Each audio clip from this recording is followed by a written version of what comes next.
국내형 3천만 원어치 월배당 ETF를 들고 있던 40대 직장인이 연말에 세금 고지서를 받고 얼굴이 하얗게 질렸습니다. 분배금은 분명 매달 착실히 들어왔는데 왜 갑자기 세금 폭탄이 떨어졌을까요? 반대로 옆자리 동료는 미국형 ETF에서 비슷한 분배금을 받았는데도 세금 걱정이 훨씬 적었습니다.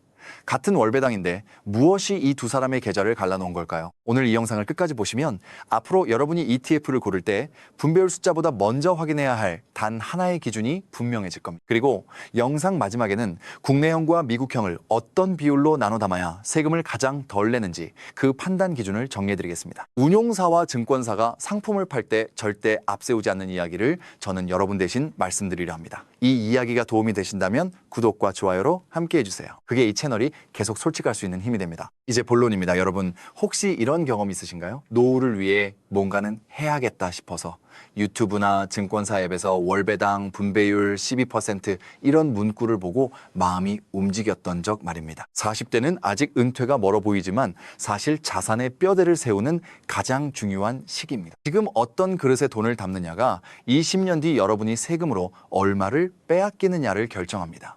그런데 대부분의 사람들은 분배율 숫자만 보고 상품을 고릅니다. 정작 그 분배금이 내 통장에 들어올 때 세금이 어떻게 떼이는지는 거의 따져보지 않습니다. 바로 여기서 국내형과 미국형의 운명이 갈립니다. 많은 분들이 이렇게 생각하십니다. 국내 상장 ETF가 미국 ETF보다 세금이 유리하다. 양도세도 없고 편하니까 절반은 맞고 절반은 완전히 틀린 이야기입니다. 여기서 오늘 꼭 기억하셔야 할 핵심을 못 밟겠습니다. 국내형 월배당 ETF에서 나오는 분배금은 여러분이 원하든 원하지 않든 배당 소득으로 분류돼 곧바로 세금 그물에 걸린다는 사실입니다. 이게 왜 무서운지 지금부터 숫자로 보여드리겠습니다.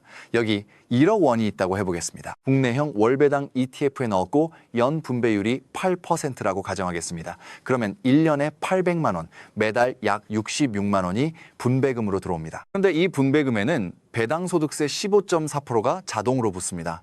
66만 원에서 약 10만 원이 빠지고 실제 통장에 찍히는 건 매달 약 56만 원입니다. 여기까지는 미국형도 크게 다르지 않습니다. 미국형 역시 국내에 상장된 상품이라면 분배금에 똑같이 15.4%가 붙습니다. 그럼 뭐가 다르냐? 진짜 차이는 지금부터입니다. 이게 끝이 아닙니다. 국내형은 분배금과 사용금을 많이 주도록 설계된 상품이 많습니다. 매달 꼬박꼬박 현금을 뿌리는 구조죠. 문제는 이 분배금이 쌓이고 다른 예금이자나 배당까지 합쳐져서 1년에 2천만 원을 넘는 순간입니다. 그 순간 여러분은 금융소득 종합과세 대상이 됩니다. 15.4%로 끝나지 않고 다른 소득과 합산돼서 최고 세율이 훨씬 높아질 수 있습니다. 40대에 이미 근로소득이 탄탄한 분이라면 이 합산과세는 생각보다 훨씬 빨리 여러분의 발목을 잡습니다. 반대로 미국형, 특히 미국 주가지수를 따라가면서 시세 차익을 노리는 성격이 강한 상품은 어떨까요? 분배금을 적게 주고 그만큼을 상품 안에서 재투자하거나 가격 상승으로 돌려주는 구조라면 매년 세금 그물에 걸리는 배당 소득의 크기 자체가 작아집니다. 당장 손에 쥐는 현금은 국내형보다 적을 수 있지만 매년 종합과세 선을 넘길 위험은 훨씬 줄어듭니다. 그리고 여기 운용사가 잘 말해주지 않는 함정이 하나 더 있습니다. 바로 분배락입니다. 분배금을 준다는 건 공짜로 돈이 생기는 게 아닙니다.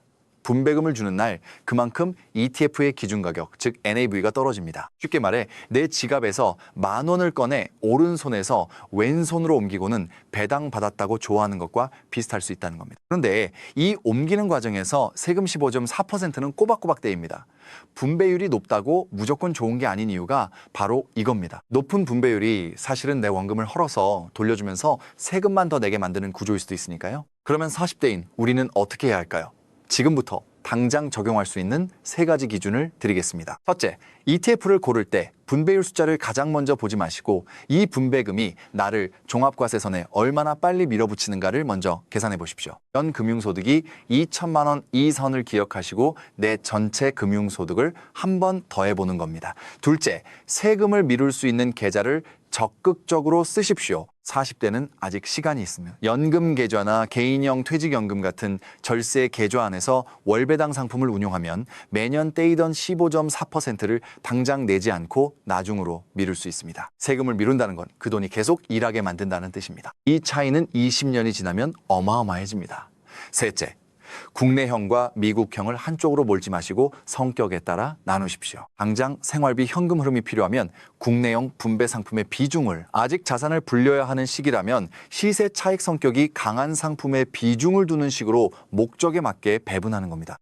이제 처음에 약속드린 기준을 정리하겠습니다. 40대의 핵심 질문은 지금 현금이 매달 얼마나 필요한가입니다. 만약 지금 당장 그 현금이 절실하지 않다면 굳이 높은 분배금을 받아 매년 세금을 내며 종합과세 위험을 키울 이유가 없습니다. 오히려 세금을 미루는 계좌 안에서 분배를 적게 주고 자산을 키우는 쪽에 무게를 싣는 편이 유리할 수 있습니다. 반대로 이미 현금 흐름이 필요한 상황이라면 국내형 분배 상품을 절세 계좌 안에 담아 세금 그물을 최대한 피하는 게 순서입니다. 결국 중요한 건 분배율이 아니라 그 분배금이 어떤 그릇에 담기느냐입니다. 같은 8% 분배금이라도 세금 나가는 계좌에 있느냐, 세금을 미루는 계좌에 있느냐에 따라 20년 뒤 여러분의 계좌는 완전히 달라집니다. 여기서 여러분께 한 가지 질문을 드리고 싶습니다. 지금 여러분의 월배당 ETF는 여러분에게 현금을 주기 위한 것입니까? 아니면 그저 숫자가 예뻐 보여서 담아둔 것입니까? 이 답을 댓글로 남겨주시면 제가 하나씩 함께 짚어드리겠습니다. 운용사가 끝까지 말해주지 않는